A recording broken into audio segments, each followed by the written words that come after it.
एक कंट्री जिसके पास दुनिया की एनर्जी का रिमोट है, एक रास्ता जहां से पूरे एशिया का ऑयल गुजरता है, और एक डील जो फ्यूचर में चाइना को अनस्टॉपेबल बना सकती है। ये कोई नेटफ्लिक्स की सीरीज नहीं, ये है असली जियोपॉलिटिक्स, जिसमें हीरो या विलन बनने का फैसला ईरान करता है। तुम रेडी हो उस सच को जानने के लिए जिसे दुनिया छुपाना चाहती है? Waits for potential Iranian retaliation to U.S. strikes. The conflict could have a major effect.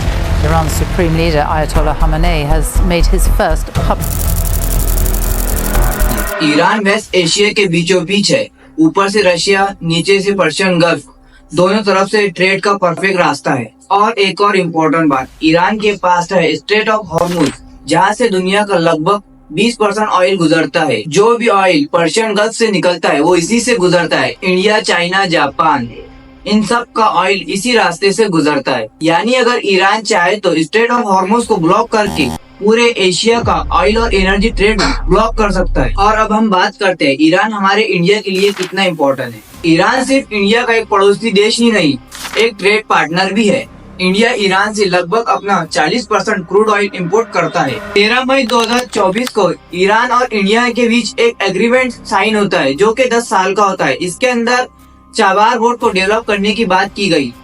Marking a historic moment in its ties with Iran, India on Monday signed a 10-year contract for operating the Shahid Beheshti port in Chabahar. लगभग इसके अंदर IPGL ने 120 million invest किए और India ने लगभग 250 million invest करने का वादा किया है ईरान के साथ। और ये जो चाबहार पोर्ट बनाने की बात की गई है, इसका पर्पस है पाकिस्तान को बाईपास करके इंडिया से अफगानिस्तान और सेंट्रल एशिया तक पहुंच बना सके। यानी ट्रेड, बिजनेस और मिलिट्री कोऑर्डिनेशन सब कुछ ईरान के थ्रू पॉसिबल है। ईरान हमारे लिए एक गेटवे है सेंट्रल एशिया तक।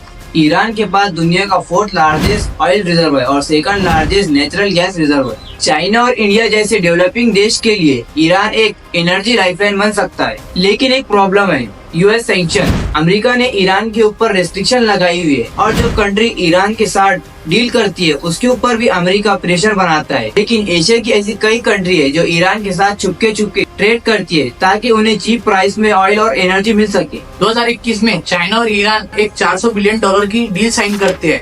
ये डील थी 25 साल की। इस डील में चाइना ये चाहता है कि ईरान को अपना बेस बनाया जाए one belt one road project के लिए। ये एक ऐसा प्रोजेक्ट है चाइना का जिसमें चाइना चाहता है कि एशिया, यूरोप और अफ्रीका को एक साथ ट्रांसपोर्ट के लिए जोड़ा जाए। यानी चाइना मिडिल ईस्ट तक पहुंचना चाहता है और वो उसके लिए ईरान को अपना ब्रिज बना रहा है।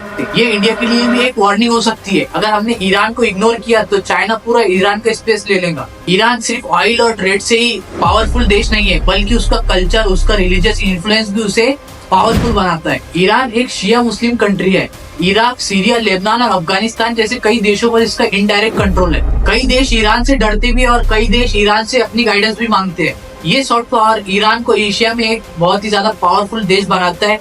मुस्लिम पॉलिटिक्स में इंडिया, चाइना, तुर्की, रशिया सब अपने अपने चेस खेल रहे हैं ईरान को अपना बनाने के लिए। लेकिन ईरान का साथ होना हर देश के लिए जरूरी है। अगर एशिया चाहता है कि वेस्ट का इन्फ्लुएंस कम हो तो ईरान जैसी इंडिपेंडेंट पावर को साइड में नहीं रख सकता। दोस्तों, ईरान को एक छोटी सी कंट्री समझने की गलती नहीं करनी चाहिए, बल्कि ये वेस्ट में एक बहुत ही ज्यादा साइलेंट पावर है। जो ईरान को समझेगा वो आगे निकल जाएगा और जो इग्नोर करेगा उसे बहुत ज्यादा भारी नुकसान उठाना पड़ेगा।